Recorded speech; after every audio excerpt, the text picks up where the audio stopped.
I first asked Morrissey what life at school had been like for him. Tough?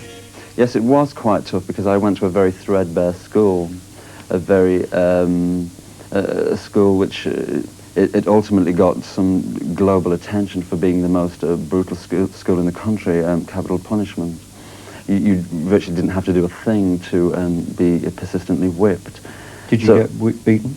For some obscure reason, I always avoided it. I always thought they considered me far too delicate to be caned. I constantly thought that they presumed that if they hit me, that I'd just disappear. But it was really quite an absurd school, and working class, the only thing that you could possibly do was woodwork. And obviously, when you left school, you would, go into a factory or something. There was no question of being artistic or of reading books or of thinking about anything specific. I remember at one point, one instance, all the pupils were asked to write about their favourite book, and I wrote about the dictionary. And I remember I was virtually expelled for being so obstreperous and perverse. So it was that kind of school. It was the kind of school that gave no scope whatsoever for individuality. Did you have any friends among the other pupils? I did. I must say that I did. I did seem to attract the more obscure elements of the school, the kind of person that never had any friends, the very lanky, bespectacled, spotted failure somehow was attracted to me, and I thought that was quite interesting. Is it true that you spent 3 months secluded in your bedroom as a teenager?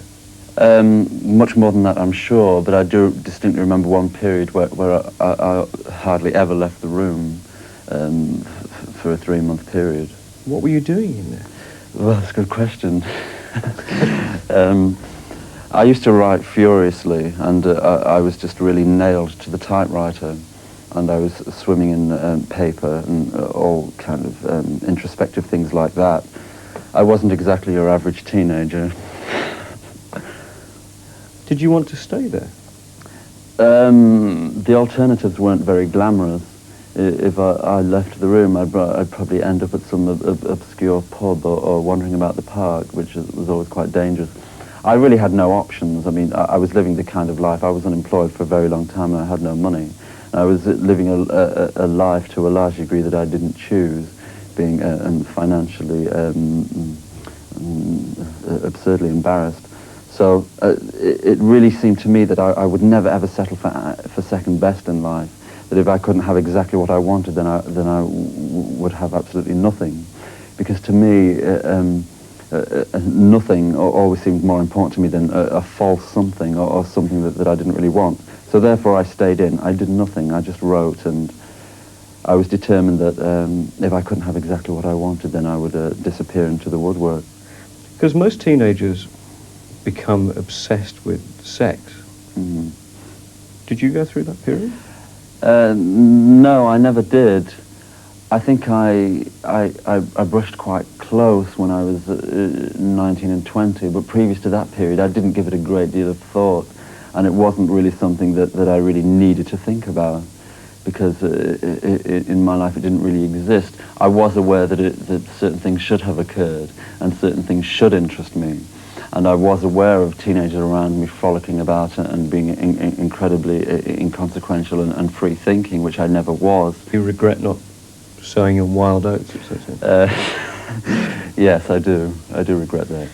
In those days, did you spend any evenings fumbling in the back seats of cinemas? Fumbling in haystacks? No, I certainly didn't.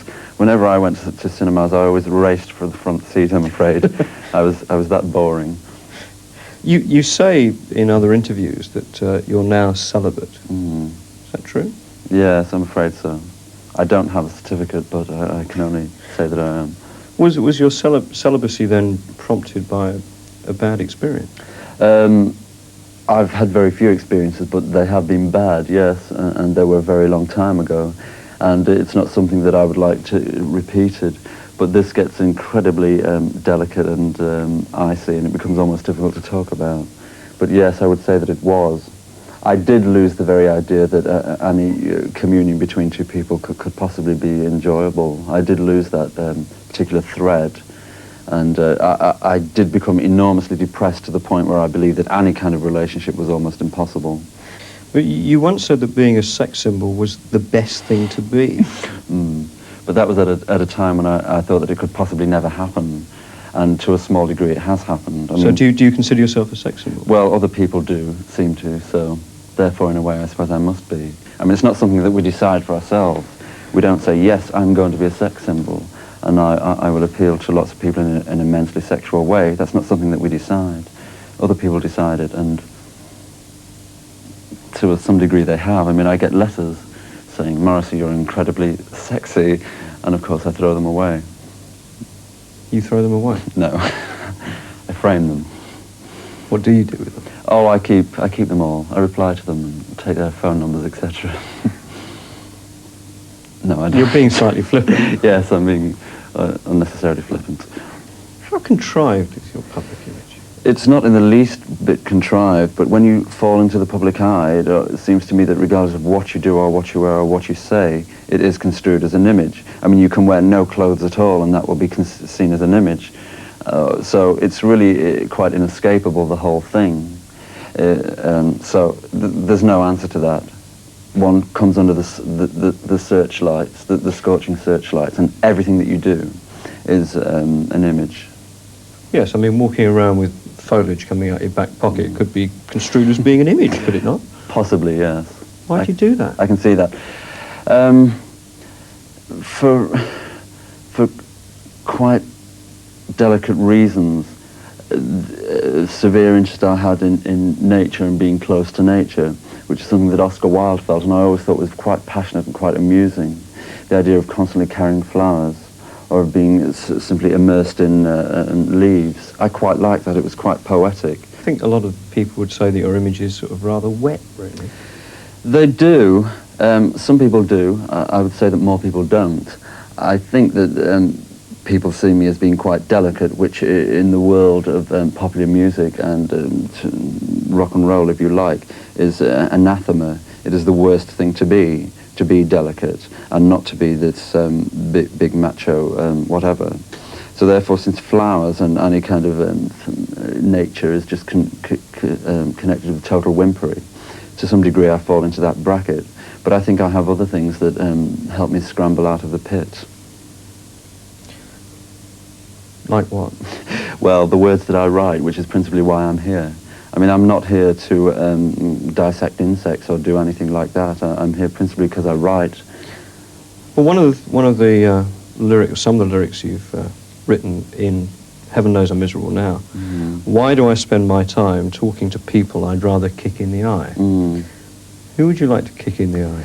Well, on the very brief spasms of employment that I had in the past, it always seemed to me there were moments of the day when I would realize that I was here working with these people that I despise, and I have to talk to these horrible people and ask them what they did yesterday, and I would have to report to a boss that I couldn't stand.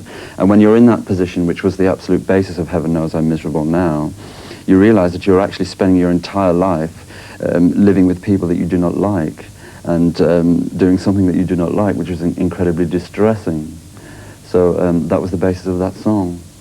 I mean, kick in the eye. Yes, literally, sometimes, I mean, let's be perfectly honest, sometimes we do get so angry with people that we're not averse to violence, which, of course, is a terrible thing to say, but truth nonetheless. Would Oscar Wilde have approved?